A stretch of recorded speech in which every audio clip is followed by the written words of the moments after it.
আমি আপনাদেরকে জানিয়ে রাখি যে আমি যেহেতু আখিরুজ্জামান স্টাডি করেছি বা করছি, এখনো কিন্তু 3টা বড় বড় ভূমিকম্প আসা বাকি আছে।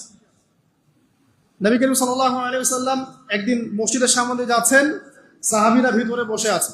সাহাবীরা কোন একটা বিষয়ে কথোপকথন করছেন। নবী করিম সাল্লাল্লাহু আলাইহি ওয়াসাল্লাম জিজ্ঞাসা করলেন, তোমরা কি নিয়ে কথাবার্তা বলছো? সাহাবীরা বললেন যে আমরা কিয়ামতের আলামতগুলো নিয়ে কথা বলছিলাম।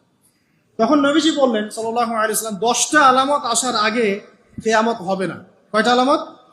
10টা। এই 10টা আসার আগ পর্যন্ত কিয়ামত হবে না, নিশ্চিন্ত থাকতে পারেন। কিন্তু এই 10টা কবে চলে আসবে এর কোনো গ্যারান্টি আছে? নাই। তার প্রথমটা হচ্ছে দাজ্জাল, মাসিহুদ দাজ্জাল মানুষের রূপে বের হবে। 2, ঈসা ইবনে মারইয়ামের আগমন। নবী ঈসা আলাইহিস সালাম আসবেন এবং তার হাতে দাজ্জাল নিহত হবে। কোথায় নিহত হবে সেটাও বলে দেওয়া আছে, প্যালেস্টাইনের বাবেলুদ নামক জায়গায়, যে জায়গাটা অলরেডি প্রস্তুত। 3 নাম্বার হচ্ছে দাব্বাতুল আরদ, জমিন থেকে একটা অদ্ভুত প্রাণী বের হবে যে মানুষের সাথে কথাবার্তা বলবে। এটা হাদিসে আছে, কিন্তু তা আমরা এখন নিঃসন্দেহে 90% মানুষ বিশ্বাস করবে না। এবং যারা একটু বেশি চেতনাধারী তারা বলবে যে মোল্লা মুন্সিদের কথা শোনো, প্রাণী বলে আবার কথা বলবে। কিন্তু হ্যাঁ, এই কথাটাই যদি নাসা বলে,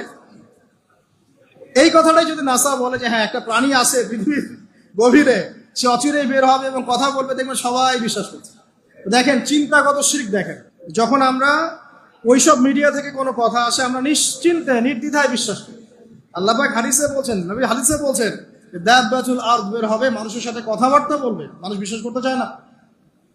আর কি? ধোঁয়া। এই ধোঁয়ায় আকাশ ছেয়ে যাবে, ধোঁয়া দিয়ে আকাশ ছেয়ে যাবে। এবং এত বড় ধোঁয়া বিশ্ববাসী কখনো দেখে নাই। এখন অনেকে বলছেন, এখনকার আধুনিক স্কলার যারা, অনেক স্কলাররা এটা মত, এটা কিন্তু হাদিসে নাই, তাদের মত হতে পারে যে একটা নিউক্লিয়ার এক্সপ্লোশন হবে। সারা ওয়ার্ল্ড তো এখন নিউক্লিয়ার যুদ্ধের সামনে দাঁড়িয়ে আছে, তখন হয়তো বা ধোঁয়ায় পুরো বিশ্ব ছেয়ে যেতে পারে। এটা তাদের মত। এটা হতেও পারে, নাও হতে পারে। হওয়ার সম্ভাবনা কিন্তু আছে, উড়িয়ে দেওয়া যাচ্ছে না। ঠিক আছে? 4টা। 5 কি? 5 হচ্ছে ইয়াজুজ আর মাজুজ। ইয়াজুজ আর মাজুজ এই প্রকৃতি বের হবে, এরা কিন্তু আদম সন্তান এবং তারা পৃথিবীর পানি খেয়ে শেষ করে ফেলে দিবে। তারপর এই যে 6, 7, 8, এই 3টা হচ্ছে 3টা বড় বড় ভূমিকম্প, যেটা বলতে গিয়ে মেজে গেছে।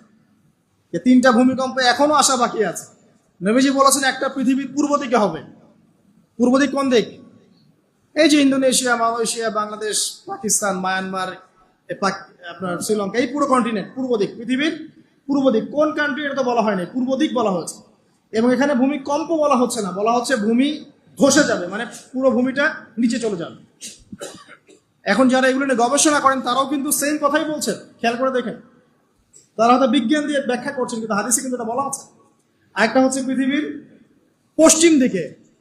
আর পশ্চিম দিকে কেন হবে জানেন? সমকামিতার কারণে, সুদের কারণে, জেনার কারণে, পর্নোগ্রাফির কারণে, এবং সারা বিশ্বকে তারা যে জুলুমটা করছে, এই জুলুমের প্রতিফল হিসেবে আল্লাহ পাক ঘোষিয়ে দিবেন। এর কোনো অস্তিত্বই থাকবে না।